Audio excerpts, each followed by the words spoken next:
English में वाले question देखिएगा। क्वेश्चन नंबर 19 देख रहे हैं हम। The receipt and payment account of Holkar Ojhale Maheshwar for the year ending 30 June 2017 is as under.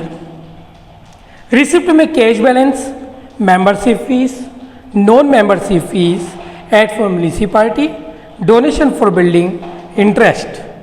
Payment side में salary of nurses, boarding and laundries, rent and rates, cost of car, expenses of car, expenses of medicine और cash balance. नीचे लिखा है the nursing home on free hold land of ₹8,000 for building propose. A donation of for building ₹100 was wrongly included in subscription. A bill of ₹129 for the purchase of medicine was outstanding. You are convert the receipt and payment account into income and expenditure account and prepare balance sheet as on that date. Donation for building is capitalisation fund नहीं लिखता तो भी हम capitalisation मानते हैं क्योंकि special नाम दिया हुआ है। इस क्वेश्चन में हमें सबसे पहले बनाना है इनकम एंड एक्सपेंडिचर का हेडिंग डालेंगे, Holkar Ojhale income and expenditure account for the year ending on 30 June 2016। Debit side में एक्सपेंडिचर, क्रेडिट साइड में इनकम आएगा। अब हमें सबसे पहले जब इनकम साइड लिखना है तो क्वेश्चन की रिसिप्ट में देखेंगे। पहले लिखा रो कैश बैलेंस, तो कैश बैलेंस, ओपनिंग बैलेंस और क्लोजिंग बैलेंस कभी भी इनकम एंड एक्सपेंडिचर अकाउंट में नहीं लिखे जाते हैं, उनको छोड़ देंगे। फिर लिखा मेंबरशिप फीस, तो बाय मेंबरशिप फीस अंदर ही लिखेंगे 1115। क्यों लिखा अंदर? क्योंकि नीचे एडिशनल इन्फॉर्मेशन में लिखा हुआ है कि जो डोनेशन फॉर बिल्डिंग का ₹100 है वो रोंगली इंक्लूडेड इन सब्सक्रिप्शन, गलती से सब्सक्रिप्शन में इंक्लूड है तो उसको हमने वहां से माइनस कर दिया, माइनस रोंगली इंक्लूडेड 100 तो 1015 टोटल मेंबरशिप फीस है। फिर है नॉन मेंबरशिप फीस 270, तो by non membership fees 270। Aid for municipality, तो by aid for municipality 1000। Donation for building नहीं आएगा क्योंकि ये स्पेसिफिक डोनेशन है और स्पेसिफिक डोनेशन कैपिटलाइजेशन वाला होता है, वो डायरेक्ट बैलेंस शीट के अंदर लायबिलिटी साइड में जाएगा। फिर बाय इंटरेस्ट, तो बाय इंटरेस्ट आ गया 38।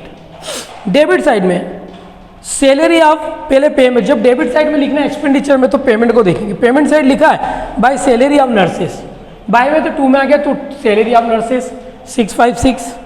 बोर्डिंग एंड लॉन्ड्री, तो 2 boarding and laundries 380। Rent and rates, तो रेंट एंड रेट्स आ गया 200। फिर एक cost of car, cost of car नहीं आएगा, कार असेट्स होती है, असेट्स कैपिटलाइजेशन वाली होती है, वो डायरेक्ट बैलेंस शीट के अंदर असेट साइड में जाएगी। फिर एक्सपेंसेस ऑफ कार, तो 2 expenses of car 840। 2 expenses of medicine अंदर ही लिखा 670, नीचे एडजस्टमेंट में आउटस्टैंडिंग मेडिकल बिल दिया है, प्लस करके अपने बाहर कर दिया। ये काम टोटल करा हमने, क्रेडिट का टोटल लगाया, क्रेडिट का टोटल 2323 आया था 2323 और डेबिट का टोटल आया 2875। जो डिफरेंस आया वो यहाँ पे लॉस हो गया, घाटा हो गया क्योंकि एक्सपेंडिचर ज़्यादा इनकम कम है, तो by deficits of expenditure over income, या एक्सपेंडिचर ओवर हो गया 552, टोटल 2875। ये बना हमारा income and expenditure account. Income and expenditure account को बनाने के बाद में हमें बैलेंस शीट बनाना है और बैलेंस शीट बनाने के लिए सबसे पहले हमें क्या चाहिए?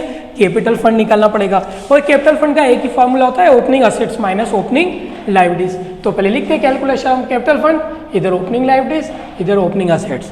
ओपनिंग असेट्स में रिसिप्ट एंड पेमेंट अकाउंट का जो ओपनिंग बैलेंस दे रखा है कैश इन हैंड, सबसे पहले ओपनिंग बैलेंस आ जाएगा और ओपनिंग बैलेंस है 2010। इसके अलावा रिसिप्ट एंड पेमेंट अकाउंट के अंदर कोई भी ओपनिंग असेट्स और ओपनिंग लायबिलिटीज नहीं दे रखी है। नीचे एडिशनल इन्फॉर्मेशन में फ्री होल्ड लैंड दे रखा है, मतलब पहले से ही है तो वो भी ओपनिंग है, तो फ्री होल्ड लैंड 8000। इसके अलावा कोई भी ओपनिंग असेट्स और ओपनिंग लायबिलिटीज नहीं दी है, टोटल लगा लेंगे, जो डिफरेंस आएगा वो कैपिटल फंड आ गया। फिर बनाएंगे balance sheet, liabilities amount, assets amount. ये जो कैपिटल फंड आया सबसे पहले इसे लिखेंगे। इसमें हमने इनकम एंड एक्सपेंडिचर अकाउंट में अगर सरप्लस आता तो प्लस होता, डिफिजिट आया तो माइनस हो गया, माइनस करके बाहर कर दिया। फिर क्वेश्चन देखेंगे, क्वेश्चन के अंदर कैश हो गया, मेंबर हो गया, नॉन मेंबर हो गया, एट हो गया, डोनेशन फॉर बिल्डिंग, तो डोनेशन फॉर बिल्डिंग अंदर ही लिखा। जो गलती से 100 रुपये सब्सक्रिप्शन में इंक्लूड हुआ, मेंबरशिप में इंक्लूड हुआ तो वहाँ से माइनस कर दिया और यहाँ पे हम इसको प्लस कर देंगे, वो प्लस करके बाहर कर दिया। उसके बाद कुछ भी नहीं है इधर, इधर आप देखेंगे तो सबसे पहले आ गया हमारा कार, तो ये कार आ गई, कार थी हमारी 2000 की। कैश बैलेंस क्लोजिंग बैलेंस आ गया 1247 और फ्री होल्ड लैंड हमारे पास में पहले से ही है जो अभी हमें बेची नहीं है, तो ये भी आ गई। ठीक, इधर हमारा outstanding expenses of medicines, outstanding expenses liabilities में आता है, लाइबिलिटी साइड में लिख लिया, दोनों साइड का टोटल लगाया 11247, 11247 ये इधर का टोटल हो गया। तो ये क्वेश्चन हमारा कंप्लीट है, इसको अच्छे से देख लीजिए, कहीं प्रॉब्लम आए तो पूछ लीजिएगा। एक बार इस क्वेश्चन को मैं फिर से समझा रहा हूँ, आप फिर से अच्छे से समझ लेना। सबसे पहले हमें होलकर ओझाले का इनकम एंड एक्सपेंडिचर अकाउंट बनाना था। इनकम एंड एक्सपेंडिचर अकाउंट के अंदर सबसे पहले जब रिसिप्ट साइड देखेंगे तो हम इनकम में लिखेंगे। कैश बैलेंस जरा का ओपनिंग बैलेंस वो नहीं आएगा। बाय मेंबरशिप फीस आ गई, इसमें जो गलती से डोनेशन के इंक्लूड थे माइनस करके बाहर कर दिया। बाय नॉन मेंबरशिप फीस हो गया। बाय एड फॉर म्यूनिसिपैलिटी आपको दे रखा है। बाय इंटरेस्ट भी क्वेश्चन के अंदर आपके पास में है। इधर टू जब पेमेंट देखेंगे एक्सपेंडिचर साइड लिखना तो पेमेंट देखना है। सैलरी ऑफ नर्सेज हो गया, बोर्डिंग एंड लॉन्ड्री हो गया, रेंट एंड रेट्स हो गया।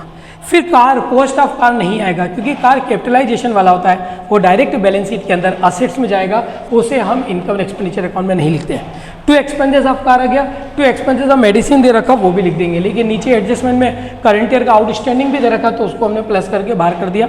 दोनों साइड का टोटल लगाया, यदि डेबिट का टोटल बड़ा है, क्रेडिट का टोटल कम था, यहाँ पर एक्सपेंडिचर ज़्यादा इनकम में कम है तो यहाँ घाटा हो गया। By deficits of expenditure over income total आप लगा लेंगे। ठीक है, इनकम एंड एक्सपेंडिचर अकाउंट बनने के बाद में फिर हम बनाते कैलकुलेशन ऑफ कैपिटल फंड।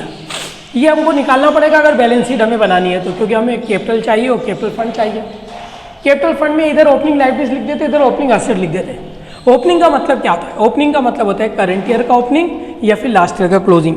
तो इस क्वेश्चन के अंदर एक तो रिसिप्ट एंड पेमेंट अकाउंट का जो ओपनिंग बैलेंस है 2010 रुपये, ये कैश हो गया। रिसिप्ट एंड पेमेंट अकाउंट में कहीं भी कुछ ओपनिंग नहीं है। नीचे एडजस्टमेंट में फ्री होल्ड लैंड दे रखा है 8000 रुपये ओपनिंग असेट्स है।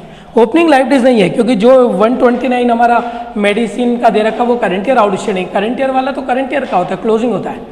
ओपनिंग कुछ भी नहीं है तो बस 2 ही ओपनिंग असेट्स थी, टोटल लगा लिया। जो डिफरेंस है वो कैपिटल फंड आ गया क्योंकि यहाँ पर ओपनिंग लाइबिलिटीज नहीं थी। फिर हम बैलेंस शीट बनाएंगे। बैलेंस शीट के अंदर लाइबिलिटी साइड में जो कैपिटल फंड हमने निकाला पहले उसको लिखा, डिफिजिट आया तो उसको माइनस करके बाहर कर दिया। क्वेश्चन में रिसिप्ट एंड पेमेंट अकाउंट में डोनेशन फॉर बिल्डिंग है उसको लिख दिया हमने, और एक आउटस्टैंडिंग मेडिसिन बिल भी था वो भी हमारी यहाँ पे लाइबिलिटीज होती है। असेट्स में एक तो कैश का क्लोजिंग बैलेंस आएगा रिसिप्ट एंड पेमेंट अकाउंट का 1247, कार दे रखी है उसकी वैल्यू आ गई, और फ्री होल्ड लैंड जो हमने अभी तक सेल नहीं करी है तो वो क्लोजिंग असेट्स वो भी है, तो यहाँ लिख लिया। दोनों साइड का टोटल लगा लिया, ये टोटल इक्वल हो गया। हमारा क्वेश्चन यहाँ पर ये कंप्लीट है। ठीक है, अब कोई प्रॉब्लम हो तो आप इसको मैसेज करके मुझसे पूछ लीजिएगा।